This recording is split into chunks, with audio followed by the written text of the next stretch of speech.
ये झूठ नहीं है। उन्होंने जो भी कहा है सब सच कहा है। माँ, माँ क्या कह रही हैं आप? ये किस सच की बात कर रही हैं आप? अरे रे, फिर से तुम इस बीमारी की हालत में नीचे क्यों आ गई? हम लोगों ने बहुत कोशिश कर ली चाचा जी, लेकिन अब मैं अच्छी तरह से समझ पा रही हूँ कि मैं अब और नहीं कर पाऊंगी। मुझ में और शक्ति नहीं है, मेरे मन में अब हिम्मत नहीं है। बार बार जो भी हो रहा है उससे मेरे मन की सारी हिम्मत टूट गई है और चूर हो गई है। मैं समझ पा रही हूँ कि अब समय आ गया है और मेरा सब कुछ खत्म हो जाएगा, सब कुछ। मैं अकेली हो जाऊंगी, पूरी तरह से अकेली हो जाऊंगी मैं। माँ, माँ क्या हुआ है माँ? आप ऐसा क्यों कर रही हैं? आखिर क्या हुआ है बताइए ना। माँ, माँ बोलिए ना, आप किस सच के बारे में कह रही थी? दया करके बताइए ना। बोलो बोलो बड़ी बहू, बोलो, हमें सब कुछ साफ साफ बताओ। सब कुछ बहुत बहुत उलझा हुआ सा लग रहा है। इतनी कोशिश की सच को छुपा के रखने की, फिर भी परिस्थिति हाथ से बाहर जा रही है। सुमति को अभी रोकूं किस तरह से? ईशान के जन्म से पहले ही मैं इस सच को जानती थी। क्या? ईशान जब मेरी कोख में था। मुझको अपने पास रहने दोगी क्या माँ?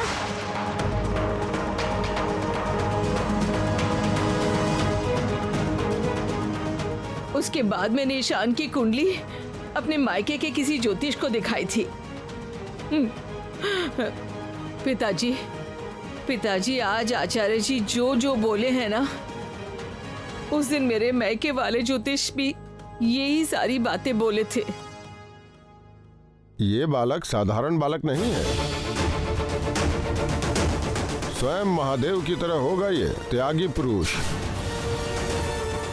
मैं डर गई थी पिताजी, मैं बहुत ज्यादा डर गई थी। उसके बाद जब बचपन से ही मैंने ईशान में ईश्वर की भक्ति देखी, तब मेरा डर और भी बढ़ गया। ये घर, ये मंदिर, ये परिवेश, इन सब के बीच में रहकर तो मेरा बेटा अपनी भविष्यवाणी की तरफ और भी जल्दी जल्दी आगे बढ़ जाएगा, मुझे ऐसा डर लगने लगा। उसी वजह से तो मैंने इन सब चीजों से उसे दूर रखूंगी ये सोचकर अपने बेटे को हॉस्टल में भेज दिया था। सभी की सहमति के विरुद्ध जाकर के। मैं जानती हूँ, मैं अच्छी तरह से जानती हूँ कि ईशान ने आज भी मुझे उस घटना के लिए माफ नहीं किया। वो अब भी मुझे गलत समझता है, लेकिन मैंने उस दिन ऐसा कठिन निर्णय क्यों लिया था, वो सिर्फ और सिर्फ मैं ही जानती हूँ। भाग्य के लिखे को शायद किसी भी तरह से टाला नहीं जा सकता, है ना? आपने इस वजह से ईशान को हॉस्टल में भेजा था और इसकी वजह हमें किसी को भी नहीं बताया, और हम सभी ने तब आपको गलत समझा था। हमने सोचा था कि आप उसके साथ अन्याय कर रही हैं। देवर जी, मैं भी तो बस यही चाहती थी कि मेरा बेटा हमेशा मेरे पास रहे, किसी भी तरह से वो मुझसे दूर न चला जाए। मैंने पाप किया है, मैं मानती हूँ मैंने पाप किया है, और इसीलिए तो मैं सारी जिंदगी अपने बेटे का प्यार नहीं पा सकी। माँ होकर भी किसी दिन अपने बेटे को मैंने इतने बड़े सच के पीछे एक इतनी बड़ी चोट छिपी हुई थी, ये तो मैं जानती ही नहीं थी। नहीं माँ, नहीं, डॉक्टर साहब इस घर को छोड़कर किसी कीमत पर नहीं जा सकते हैं। कभी भी हम लोगों को छोड़ के नहीं जा सकते, कभी भी नहीं। मैं भी तो वही चाहती हूँ। मैं तो चाहती नहीं कि ईशान इस घर से दूर चला जाए, मैं कभी नहीं चाहती हूँ गौरी। लेकिन आजकल सभी घटनाओं के घटने से बार बार जो इशारा मिल रहा है, उससे तो यही लग रहा है कि ईशान फिर से अपनी भविष्यवाणी की तरफ बढ़ रहा है। नहीं माँ, नहीं, आप ऐसी बातें मत कीजिए। ऐसा हुआ तो मैं क्या करूंगी? मैं क्या करूंगी? क्या करूंगी मैं? जानती हो गौरी, जब तुम दोनों की शादी हुई ना, उसके बाद से मुझे ऐसा लगा था कि जैसे अब मेरा ईशान घर संसार की तरफ अपना मन लगाएगा। मैं शायद बेकार में ही इतने दिनों से डर रही थी, लेकिन आजकल मुझे ऐसा लगता है गौरी, ये गृहस्थी की बेड़ियों में बांधकर मेरे बेटे को रोका नहीं जा सकता है, किसी हालत में रोका नहीं जा सकता। ये भेड़िया वो एक दिन जरूर तोड़ेगा। उसे उसके अदिष्ट देव उसे बार बार अपनी ओर खींच रहे हैं, बार बार। भैया, सुमति चोट के कारण उल्टी सीधी बातें कर रही है। उनकी इन बातों का महत्व देने का मतलब नहीं है। अरे ईशान तो घोर संसारिक है, दिल से डॉक्टर है, कहाँ जाएगा वो? अरे जो लड़का कभी मंदिर में सर तक नहीं झुकाता, वो खुद एक देवता है। कुछ भी बोलते हैं। ईशान ईश्वर का अंश है, महादेव की तरह संयोग है इसका। वो सर्वस्व त्यागी होगा महादेव की तरह। देवी माँ, आपसे मैं सच्चाई जानना चाह रही थी, लेकिन आपने उसके साथ जुड़ी एक कड़वी सच्चाई को सामने लाकर रख दिया।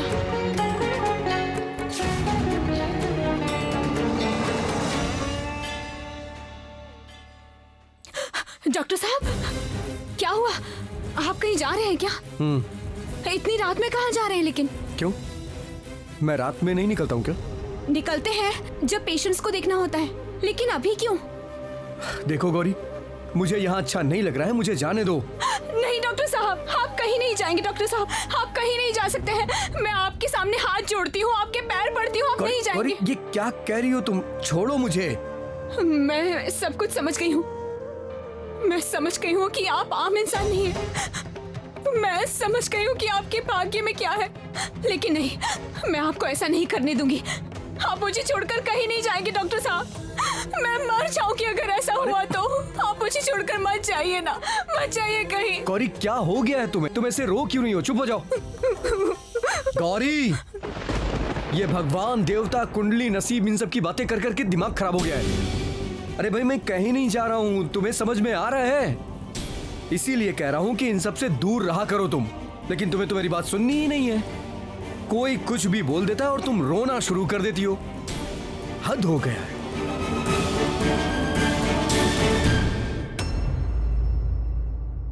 मैं जानता हूं, भाई को सपने में आदेश आया था शहर के लिए, लेकिन आज तुम्हारी ये सारी बातें जिस ओर इशारा कर रही हैं, इसकी पूरी दिशा ही बदल गई है। तो फिर सच क्या है वो मुझे बताओ। मतलब ईश्वर का अंश कौन है, शैल या ईशान? सच क्या है? पिताजी, सच और झूठ पर इतना विचार करके हम लोग कर भी क्या लेंगे बताइए? मुझे तो केवल एक बात का ही डर है, एक ही चिंता है कि मेरा बेटा कहीं इन सब के चक्कर में ये घर छोड़कर ना चला जाए, मुझे छोड़कर ना चला जाए। मैं और कुछ भी नहीं जानना चाहती हूँ, कोई भी सच या झूठ जानने की मुझे जरूरत नहीं है पिताजी। बड़ी बहू रानी, तुमसे एक बात बतानी जरूरी है। मैं सोमवार को बहुत बड़े स्तर पर महादेव के पूजन का आयोजन कर रहा हूं। तुम ध्यान रखना, उसमें किसी तरह की कोई बाधा ना उत्पन्न हो। ठीक है पिताजी, मैं गौरी से ही कह दूंगी कि वो सारी तैयारी अपने हाथों से ही करे। मुझे ऐसा लगता है वो कोई भी भूल नहीं करेगी। तो फिर आप ही बताइए कि इतनी रात में कहाँ जा रहे थे? गौरी, उसके पीछे ये कारण है कि घर का ये नाटक मुझे अच्छा नहीं लग रहा है। घर के बाहर जाता हूँ तो तुम वहां जाने नहीं दे रही हो, और यहाँ रहूंगा तो तुम सर खाओगी। असल में डॉक्टर साहब, वो ज्योतिषाचार्य ने कहा। खबरदार गौरी, अब अगर तुमने उस ज्योतिषी की बात मेरे सामने की तो मुझसे बुरा कोई भी नहीं होगा। ठीक है, मैं कुछ नहीं कहूंगी डॉक्टर साहब, लेकिन आप मुझसे वादा कीजिए कि आप सर्व त्यागी नहीं बनेंगे। आप मुझे छोड़कर कभी भी कहीं नहीं जाएंगे, वादा कीजिए आप। तुमने ये क्या शुरू कर दिया है? अरे मैं कहाँ जाऊंगा? नहीं, आपको वादा करना ही होगा। आप वादा कीजिए कि आप कहीं नहीं जाएंगे। आप मुझे छूकर कसम खाइए, एक बार बोलिए। अच्छा ठीक है गौरी, मैं कहीं नहीं जाऊंगा। अब तो खुश हो ना? अब तुम शांत हो जाओ प्लीज गौरी।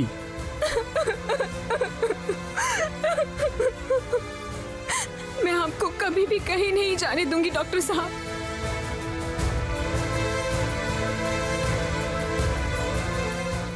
मुझे अब कुछ भी नहीं सोचना है। जिसका मन करे ईशान को ईश्वर का अंश मान ले। अरे भाई, ये क्या उल्टी सीधी बातें कर रही हो तुम? अगर ईशान को लोगों ने ईश्वर का अंश मानना शुरू कर दिया तो तुम्हारा प्रभाव, तुम्हारी ख्याति सब कुछ खत्म हो जाएगी। और फिर वो गौरी, फिर उसका क्या करोगी? वो तो सबके सर पे चढ़ के नाचेगी। शर्मा, क्या है? आपका एक बहुत पुराना भक्त आपसे मिलने के लिए आया है माँ। उससे कह दो शैलो माँ अभी किसी से नहीं मिलेंगी, जाओ। भक्त को इस तरह वापस मत लौटाइए सैलमा।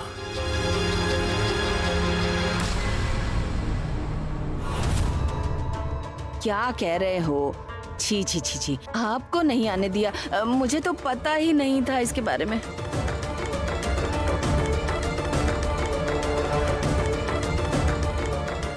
कितने दिनों के बाद आप यहाँ आए हैं और आपका कारोबार वगैरह तो ठीक चल रहा है ना? सैलमा के आशीर्वाद से अच्छा ही चल रहा है। अब व्यापार थोड़ा बढ़ ही गया है। वाह वाह, बहुत अच्छा। सैलमा, आपके लिए कुछ साधारण सा उपहार लेकर आया हूँ। ओहो, आपने ये सब क्यों किया? क्या जरूरत थी इस सब की? थी सैलमा, मेरे मन की शांति के लिए। ये इतनी उम्मीद के साथ उपहार लेकर आए हैं तो तुम्हें उसे ग्रहण करना चाहिए शैलो। ऐसे समय में ये इंसान अब मेरे पास आया है, इसका मतलब ये जरूर कोई संकेत है। मुझे ईश्वर के रूप में प्रतिष्ठित करने का शायद यही एक उपाय है। देवी के अंश का जब सही पुरुष के साथ मिलन होगा तभी तो घूंघट, काली का घूंघट खुल जाएगा और तभी किसी को इस बात पे शक भी नहीं होगा कि मैं देवी का अंश हूँ। आपकी 2 बेटियां हैं ना? सुना है बड़ी बेटी की शादी हो गई है, तो अब छोटी बेटी की शादी की बारी है ना? वो तो छोटी है। छोटी है तो क्या हुआ, शादी की उम्र तो हो गई है। और वैसे भी अब तो कितनी लड़कियां शादी के बाद पढ़ाई करती हैं। हाँ, वो तो करती हैं। मैं इस बारे में अभी नहीं सोच रहा। सोचिए सोचिए, आपकी बेटी शादी के बाद बहुत अच्छे तरीके से रहेगी। ये सारी बातें अभी रहने दीजिए ना, मुझे आपके साथ अकेले में बहुत जरूरी बातें करनी है। मजले भैया, आप अभी बाहर चले जाइए। अब तो यहाँ आपके और मेरे अलावा यहाँ कोई नहीं। बोलिए, क्या समस्या लेकर आए हैं आप यहाँ पर?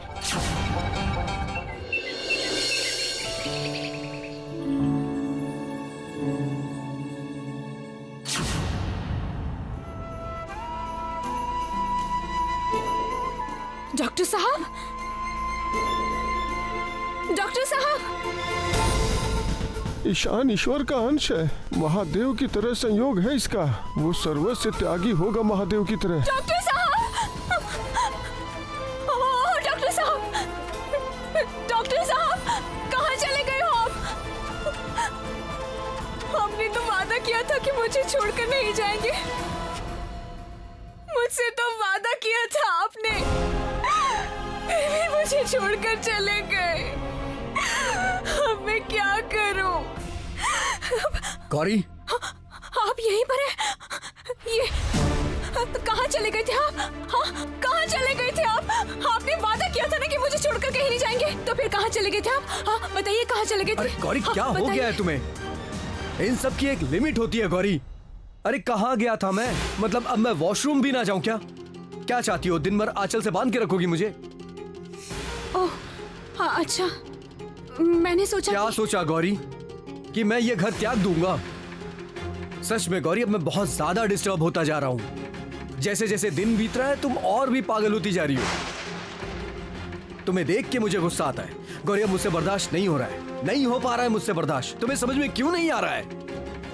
दिन भर बस भगवान, माँ, कुंडली, ज्योतिषी, बस यही सब चलता रहता है। आप गुस्सा मत कीजिए डॉक्टर साहब, मेरी बात एक बार सुन लीजिए। आप शांत दिमाग से बात अरे सुनिए। क्या सुनूं गौरी?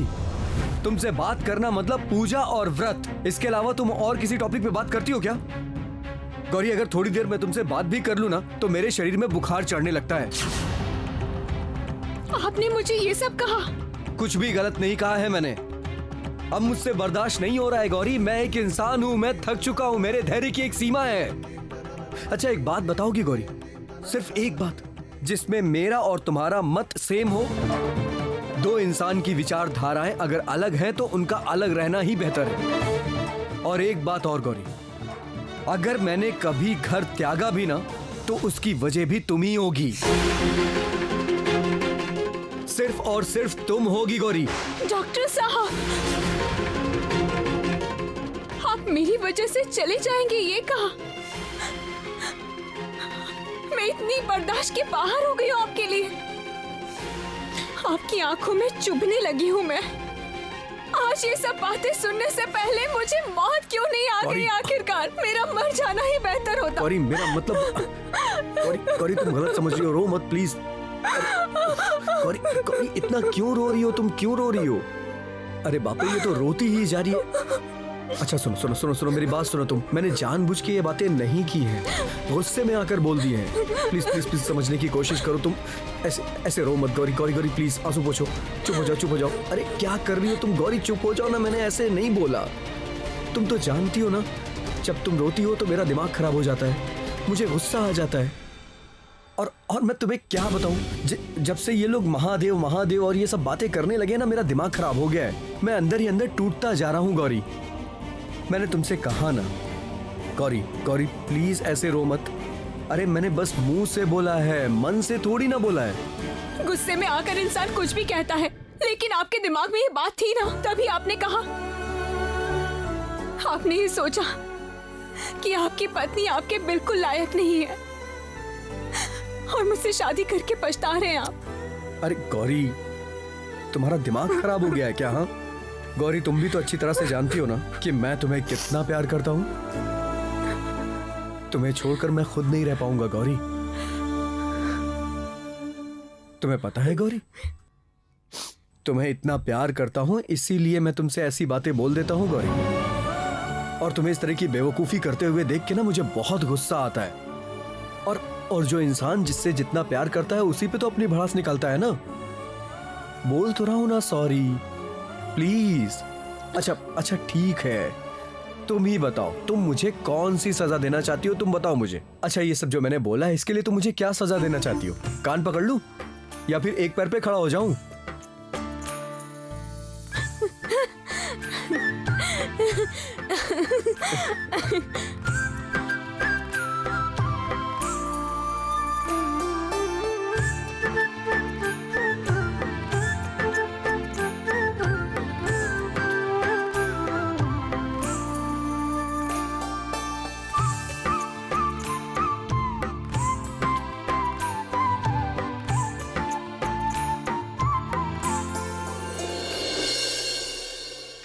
आइए आइए। माँ, देवी माँ। आपने इतनी सुबह सुबह मुझे मंदिर में क्यों बुलाया सैलमा? हाँ देखिए, आप ना एक बहुत बड़ा काम करने वाले हैं। उससे पहले तो माँ का आशीर्वाद लेना ही चाहिए ना। माँ का आशीर्वाद लेने से आप देखेंगे कि कोई बाधा संकट आपके रास्ते में नहीं आएंगे, सारा काम हो जाएगा आपका। माँ करे ऐसा ही हो। माँ ऐसा ही करें।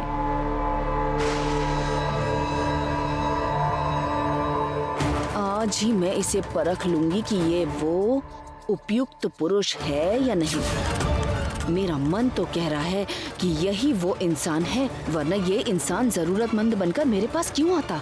अब तो मेरे भक्तगण भी नहीं आते हैं। नहीं, इसे भगवान ने ही भेजा है। मुझे केवल एक बार इसे परखना होगा। इसके साथ मिल जाने पर घूंघट काली का घूंघट खिसकता है या नहीं।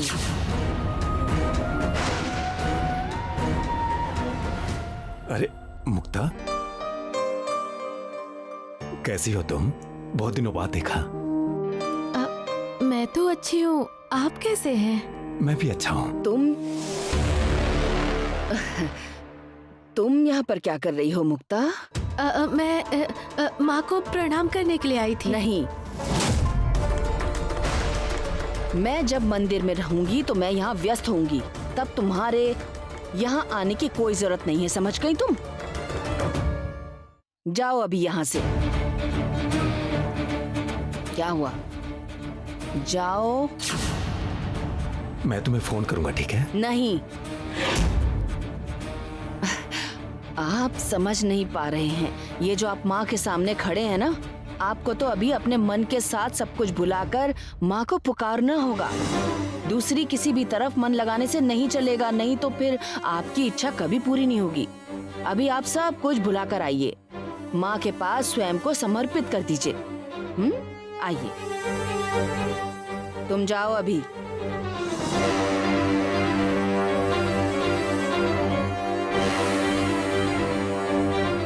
एक बार सच क्या है ये पता लगा लूं, उसके बाद इसे दूसरी ओर ध्यान देने ही नहीं दूंगी मैं। आइए।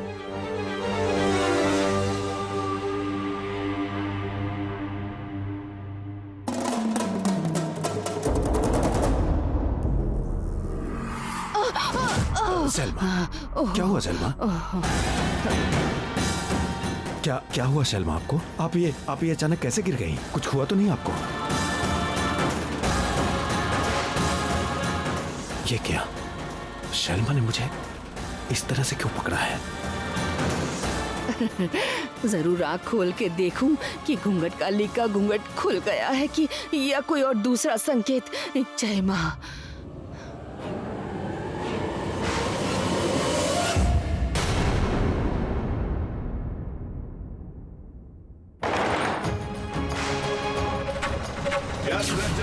बराधारे खड्गकत्री धरे धरे कपालेंदी भरे वामे कालिकाव्यै नमस्तुते।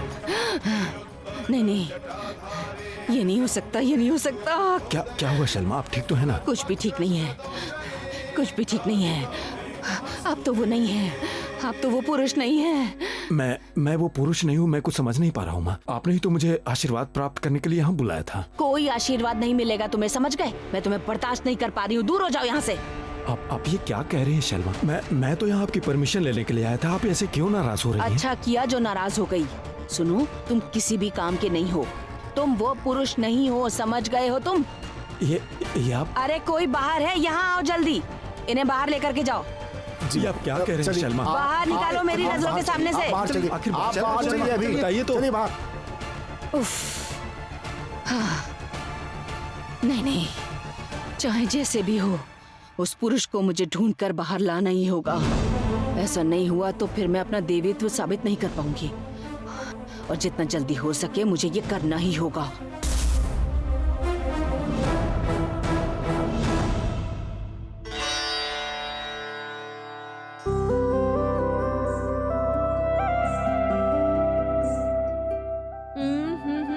गौरी, मैं कह रही थी कि एक बार सब मिलाकर देख लेती, कहीं कुछ रह तो नहीं गया।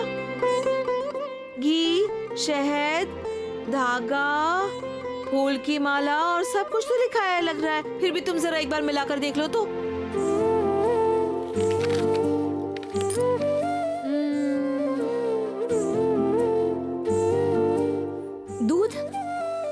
दूध तो लिखा ही नहीं है। देख लिया तुमने? वो ही लिखना भूल गई मैं। अच्छा हो तुमने देख लिया। सुनिए, मैं कह रही हूँ कि ये लिस्ट देखकर आप सारा सामान अच्छी तरह से ले आना। खास तौर पर बेलपत्र अच्छे से देखकर ले आना। और ग्वाले से कहना आज ज्यादा मात्रा में ताजा दूध देना, महादेव की पूजा है ना।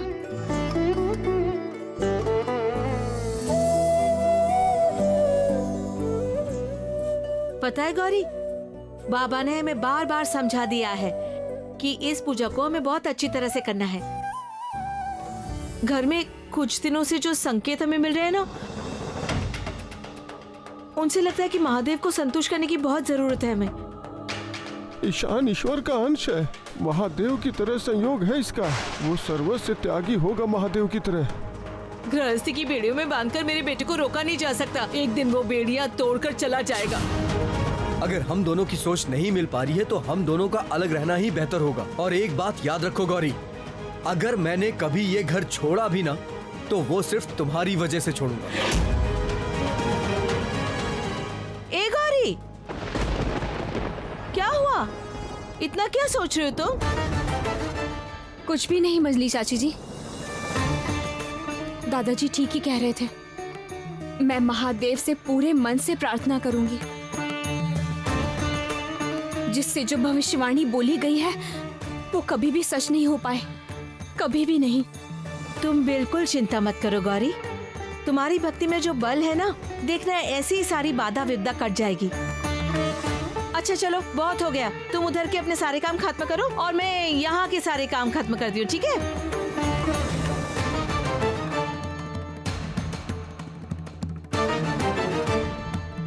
हे माँ, देखना माँ, बहुत दिनों के बाद आज एक अच्छा अवसर मिला है मुझे।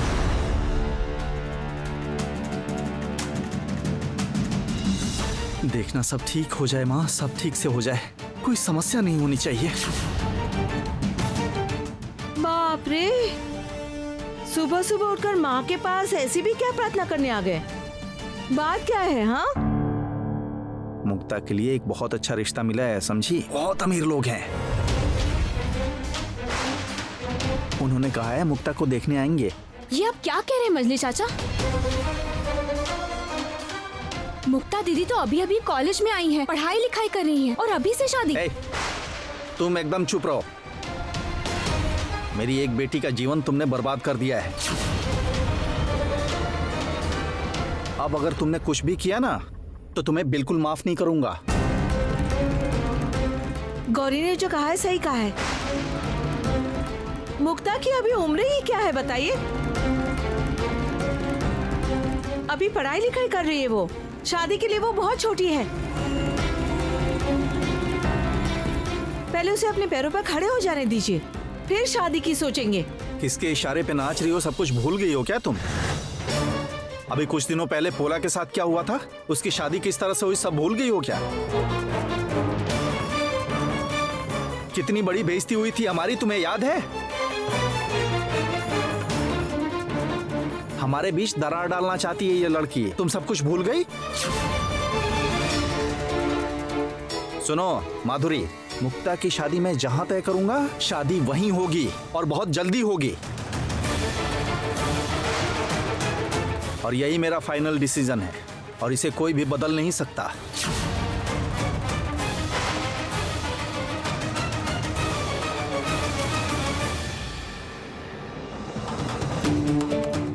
जरूर जरूर इनका अपना कोई स्वार्थ होगा, देखना गौरी। इसलिए तो उस जगह पर मुक्ता की शादी करवाना चाहते हैं। अब क्या होगा बताओ गौरी, मुझे कुछ समझ ही नहीं आ रहा है।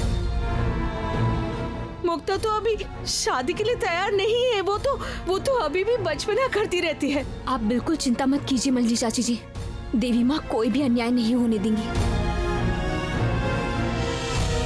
और उसके अलावा मैं भी तो हूँ आपके साथ। गौरी, मैंने तुम्हें बार बार कहा था ना कि घर में आज बड़े स्तर पर महादेव की पूजा है, तो अब तक सारी तैयारियां हो जानी चाहिए थी। तो अब तक सब कुछ क्यों नहीं हुआ है? क्यों माँ? मैंने तो सब देखकर ही मंगवाया था, दूध को छोड़कर बाकी सब आ गया था। नहीं, तुमने सब कुछ ठीक से नहीं देखा है गौरी। बेलपत्र कहाँ है? उसके बिना क्या महादेव की पूजा होती है? पंडित जी ने बार बार हमसे यही बात कही थी, गिनती में 108 साफ साबुत बेलपत्र लगेंगे। वो कब तक आएंगे और तुम कब तक उनको बीनोगी बताओ तो मुझे। लेकिन माँ, मैंने बेलपत्र लाने के लिए तो किसी को पहले ही भेज दिया है, अभी तक वो लेकर नहीं आया।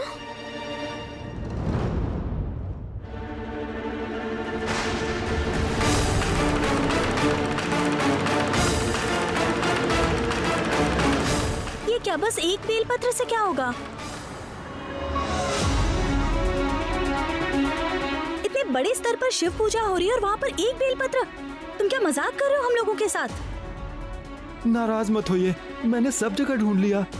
आसपास जितने भी लोग फूल बेचते हैं सभी के पास गया था मैं, लेकिन किसी के पास भी बेल पत्र नहीं मिला मुझे। और इस तरफ तो कोई बेल का पेड़ भी नहीं है, और बगीचे में जितने भी पेड़ थे उन सभी पेड़ों के लगभग सारे पत्ते झड़ गए हैं। मैंने बहुत खोजा, तब जाकर किसी तरीके से बस एक बेल पत्र मुझे मिला है। ओ गौरी, अब क्या होगा बताओ?